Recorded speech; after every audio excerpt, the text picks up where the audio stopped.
Hola a todos y bienvenidos. Welcome back to the channel. In this video, you're going to learn all about Spanish word order. One of the hardest parts of learning Spanish is knowing where those little words go. Words like lo, le, se. Where do we put these in the sentence? Well, in this video, we'll go over 10 key situations you need to understand if you want to master word order in Spanish. We'll work through each one step by step, starting with the easiest patterns and then moving towards the trickier ones with plenty of examples along the way. There's also a free downloadable PDF that we put together for this video. It includes extra exercises so you can keep learning even after you finish watching the video. I'll put a link to the PDF in the description below. Now, the first situation we need to look at is basic word order, subject, verb, object. The most basic word order in Spanish is just like English. And the nice thing about Spanish sometimes is that there are plenty of sentences that we can translate between English and Spanish word for word. So, I eat bread.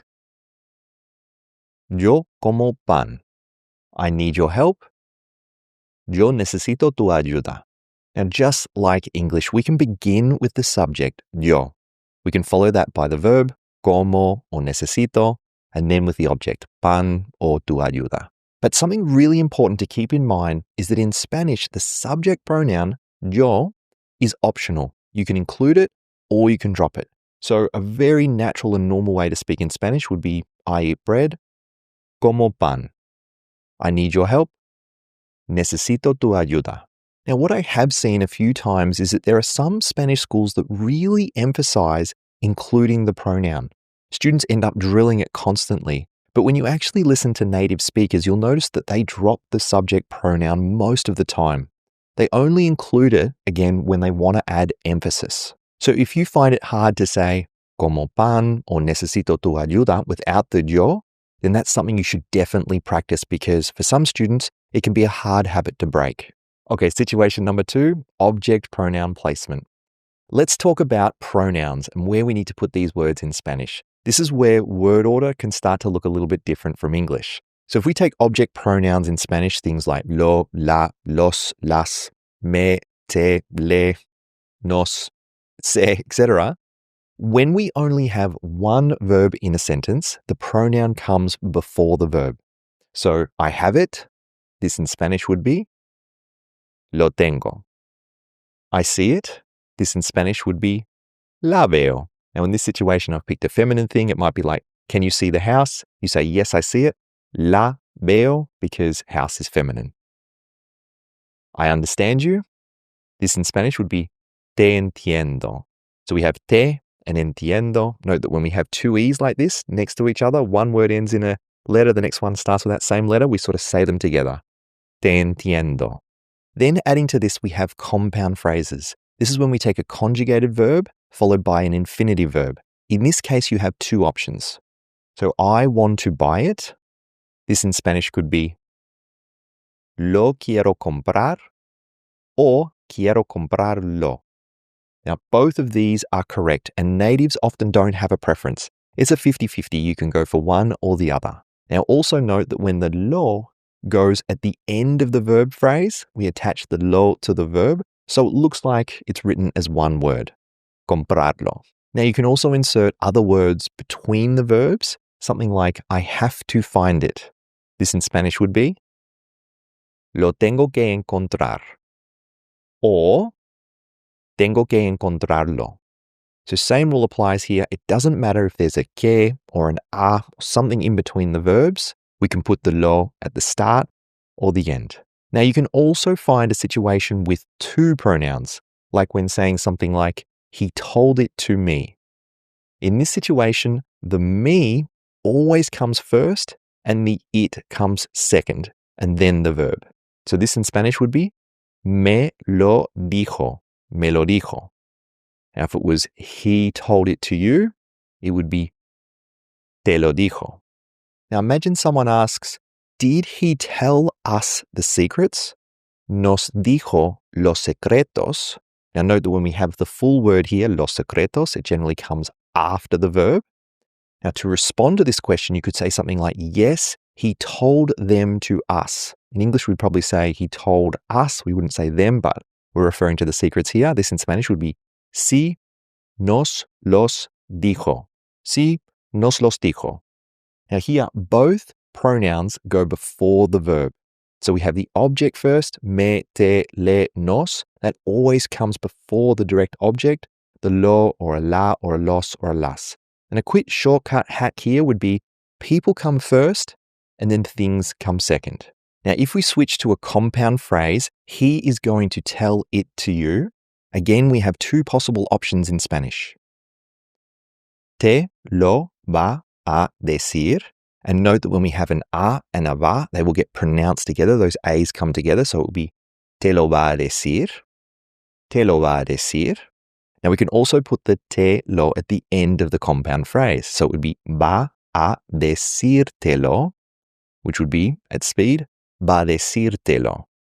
Now notice that the te lo is in the same order. People before things, te lo, whether it goes at the start or the end of the verb phrase. Then if we put the te lo at the end of the verb phrase, it connects to that verb, making it look like one word. Now with the accent there on the I, that is just to maintain the normal emphasis on the verb. When a word in Spanish ends in a vowel, an S, or an N, the emphasis is on the second last syllable, just normally if we don't have an accent. So if this was a normal word in Spanish and it didn't have the accent on the I, it would be decírtelo, decírtelo. But this is a special situation. We want to maintain the emphasis so it's clear on the verb. So like we were saying, if it wasn't there, so we say decírtelo, decírtelo. The next situation is negation. So anytime you want to make a sentence negative, the key thing to remember is we almost always start with the word no. So let's take some examples from earlier and make them negative. So I don't have it. This in Spanish would be no lo tengo. I don't see it. In Spanish would be no la veo. Remember we're saying house. I can't see the house. I don't see it. No la veo. I don't understand you. No te entiendo. We bring those E's together. No te entiendo. So again, you can see it's no comes first, followed by the pronoun, then the verb. Now, earlier I mentioned how important it is to get used to dropping the subject pronoun like yo. So instead of saying I want it, yo lo quiero, it's more natural to say lo quiero. But if you do want to include yo for emphasis, the best place to put it is before the no in negative sentences. So I don't have it would be yo no lo tengo. Yo no lo tengo. I don't see it. Yo no la veo. Yo no la veo. Now we're going to come back to yo and its placement in a sentence because we can move it around for extra emphasis. But before we get to that, what if we have a compound phrase? Like if we say, I don't have to find it. Here, no still goes at the very start, but then we may have two other valid options. We could say, no lo tengo que encontrar, or no tengo que encontrarlo. These two are both completely correct and interchangeable. And here we have another example with two pronouns. He didn't tell it to me. No me lo dijo. No me lo dijo. Or as part of a compound phrase, we could say, he's not going to tell it to me. This in Spanish would be, no me lo va a decir. No me lo va a decir. Or no va a decírmelo. No va a decírmelo. So once again, no always kicks off the sentence, and then the rest follows the standard pronoun rules we covered earlier. Next, we have adjective word order. One of the key things to remember is that in Spanish, adjectives usually come after the noun. This is like 80% of the time. So for describing things like color, shape, nationality, or origin, the adjective pretty much must go after the noun. So a yellow flower, una flor amarilla, a round table, una mesa redonda, a Mexican product, un producto mexicano. Now, adjective position is actually a really big topic, probably worth its own video, but in this lesson, I'm just going to give you two common adjectives that break the rule. First, we have bueno. Now, the adjective bueno can go before or after a noun, and the meaning will stay the same regardless of where it goes in the sentence. For example, a good friend in Spanish could be un buen amigo or un amigo bueno. Now note when we put bueno before a masculine noun, we need to drop the O. Another example, a good recipe. This in Spanish could be una buena receta or una receta buena. Now in this case, when it's a female noun like recipe, we don't drop the A. So it's buena receta or receta buena. Now both versions are perfectly fine and commonly used. It's a 50-50 again. Now the other example is grande. Now grande is a little different. This adjective does change meaning depending on its position. So if we place it after the noun, we get a big house, una casa grande. Now this refers to literal size, a physically very big house, big rooms with lots of space. But if we move grande to before the noun, it becomes gran. We drop the de and we would get a great house, una gran casa. Now we're not talking about size, we're talking about cultural importance or emotional impact. So this is what happens when we move grande before the noun. It becomes about something that is very important significantly, but not necessarily in size. If you want me to do a deeper dive on adjective word order, let me know in the comments and I'll put together another video on this topic. Next, let's look at how Spanish speakers use word order to show emphasis. In English, we tend to rely on intonation to show more emphasis, but in Spanish, you can actually move words around in the sentence to highlight a particular element, like who's doing the action or what they like. So let's look at some examples. Normally, you might say, yo quiero esto. I want this. But if you say, quiero esto yo, it sounds more like I'm the one who wants this, not you or not him. So again, this allows us to provide contrast and more emphasis. In English, we might just use intonation. We might say, I want this. But in Spanish, you can say, quiero esto yo. Another example, you said it. Tú lo dijiste. Now, we could also say, lo dijiste tú, which would be you said it, not someone else. Now, this second version has a little more attitude and a little more contrast. Now, we also have verbs like gustar. Now, we could say something like, I like chocolate. This in Spanish would be, me gusta el chocolate. But if we say, a mí me gusta el chocolate, or me gusta el chocolate a mí, it means I'm the one who likes chocolate, not her, not him, me. So similar to yo quiero esto yo, we add in the a mí, and we can put it before or after, and it will add that additional emphasis that we're looking for in Spanish. So let's look at another word that can change emphasis, también. Now this will shift slightly depending on where you put it. So we could say something like, I also want to go. Yo también quiero ir. And we could compare that to, I want to go as well. Yo quiero ir también. So English and Spanish kind of work in the same way here. When we put the también with the yo at the start, we're emphasizing that it's me too. I want this as well. But when we put the también at the end, we sort of shift the focus slightly from it's the thing that I want as well to the verb going. So, come on, let's go. I want to go to. I want to go to. Okay, next, let's look at word order in questions. And here's the most important rule. In Spanish, the subject usually comes after the verb in a question. So let's look at a few simple examples. How is Sofia? ¿Cómo está Sofia? So just like English, we start with a question word, then we have the verb, and then we have the subject. This pattern is really consistent in Spanish. Another example, where are you? This would be ¿Dónde estás? Or ¿Dónde estás tú? So like in statements, you can include the subject tú for emphasis. Next, we need to talk about prepositions in questions, which is where things get a little tricky. Prepositions in Spanish, questions, always come at the beginning, not at the end like in English. So where is Carlos from? This in Spanish would be ¿De dónde es Carlos?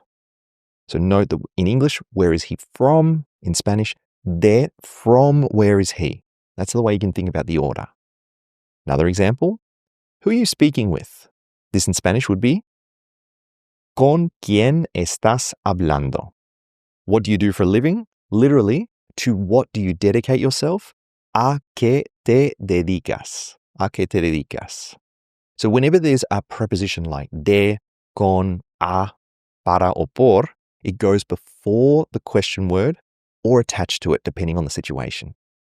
Now, we also have yes-no questions. Whenever we don't have a where or a how or a who word in our question, then the verb will go at the start. So, are you hungry? ¿Tienes hambre? Now, if you do want to add emphasis to these kinds of questions, it would still be best to put the tú at the end. So you could say, ¿Tienes hambre tú? Like, are you the one that's hungry? Now let's look at indirect questions. This is where you're asking a question, but putting it inside of a larger sentence. So in English, word order will flip in this situation, but in Spanish, it stays the same. For example, a direct question might be, where are you? The indirect question would be, tell me where you are. So notice we go, where are you? Tell me where you are. In Spanish, we keep both in the same word order, whether it's a direct or indirect question. So let's look at some examples.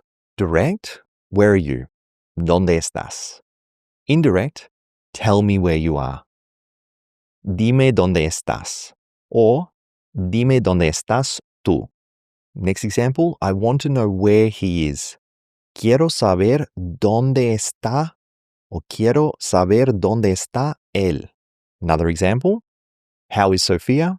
¿Cómo está Sofía? This would be the direct question. Then if we wanted to say this indirectly, we could say, I don't know how Sophia is. Now in English, Sophia is. In Spanish, we say, no sé cómo está Sofía. Now you can do this with any question. What do you want? ¿Qué quieres? Or, I need to know what you want. Necesito saber qué quieres. O necesito saber qué quieres tú. ¿Cuándo llega? O cuándo llega ella? When is she arriving? I don't know when she's arriving. No sé cuándo llega. O no sé cuándo llega ella. So again, we don't need to invert the subject and the verb like English does. This makes Spanish kind of simpler in this way. Now let's talk about preposition order. And there's one very important rule to remember in Spanish. You can't ever finish a sentence or a question with a preposition. In English, it's super common to end sentences this way. Like, this is the topic I want to talk about. We put the word about at the end. In English, it's super common to end sentences this way. Like, this is the topic I want to talk about. She is the person I was traveling with. In Spanish, this structure is not allowed, right? The preposition has to appear in the middle of the sentence. So let's look at the translation of these sentences. This is the topic that I want to talk about. Este es el tema del que quiero hablar. Where we can think de and el come together, become del que, and we can think of that about the one I want to talk. She's the person I was traveling with. Ella es la persona con quien viajé. So we have con quien, with whom. So in English, we can think of this as she is the person with whom I traveled. Now, a few students have pointed this out to me that this is kind of like how English used to be. So definitely before the 1950s, maybe even going back to the 1700s, this is definitely the traditional form of an English sentence, but modern English doesn't really use sentences like this. But we can think that in Spanish, this pattern still continues to this modern day as the most common form. Next, we have adverbial word order. This is where we put expressions of time, manner, how we do things, and place, and where we put them in a sentence. So let's start with this sentence. Yesterday, I studied Spanish really hard at the library. Ayer estudié español con mucho esfuerzo en la biblioteca. So this follows a natural and common word order in Spanish. We have time, then verb, then object, then manner, and then place. So here the time, ayer, the manner, con mucho esfuerzo, and then the place, en la biblioteca. Now we can move things around to change the emphasis. So with a lot of effort, yesterday I studied Spanish at the library. Con mucho esfuerzo, ayer estudié español en la biblioteca. Now this version puts manner first, so it places emphasis on how intensely you studied, with a lot of effort, and it works in a very similar way in English here. Now we could also say, at the library, I studied Spanish really hard yesterday. En la biblioteca, estudié español ayer con mucho esfuerzo. Now the focus is on place, where you studied. Maybe someone asked you, hey, where were you yesterday? Or maybe you're comparing it to studying in the library as opposed to studying at home. So you can really think of these adverbs of place, manner, and time as really flexible. You can move them around in the sentence depending on what you want to emphasize or what you want the listener to notice first. Now, if you're unsure, the most natural default order in Spanish is going to be time, verb, object, manner, and place. But if you are really comfortable with the normal order, then try playing around with it to match what you want to highlight when you're speaking to someone. All right, let's finish up with something that confuses a lot of learners, and that's where to put pronouns in Spanish commands. Now, we've seen that when we only have one verb in Spanish, the pronoun goes before the verb. For example, I put it here. Lo pongo aquí. But with commands, we need to switch this around. For positive commands, when you're telling someone to do something, the pronoun goes after the verb and it attaches to it. So when you want to command someone, hey, put it here, you would say, ponlo aquí. Ponlo aquí. Another example, tell it to me. If someone's keeping a secret and you say, tell it to me, tell it to me. Dímelo. Dímelo. Maybe you want someone to explain something to you. You would say, explícamelo. Explícamelo. So note we've got 5 syllables here. Explícamelo. Emphasis is on the li. Explícamelo. Now, when you want to tell someone not to do something, when you're giving a negative command, then we go back to the regular structure in Spanish. So instead of ponlo aquí, put it here, we would say, don't put it here. No lo pongas aquí. No lo pongas aquí. Now, pon and pongas are the command forms, the different conjugations in Spanish. This video is focused on word order, but I'll have to do another video on conjugations for the command form at some point. Let me know in the comments if you would like to see that video. Now, another example might be with 2 pronouns. We might want to say something like, don't tell it to me. This would be, no me lo digas. No me lo digas. So negative commands follow the standard Spanish rule. We say no first, then the pronoun or pronouns, and then the verb. Now, before we finish, I just want to talk about a bonus idea.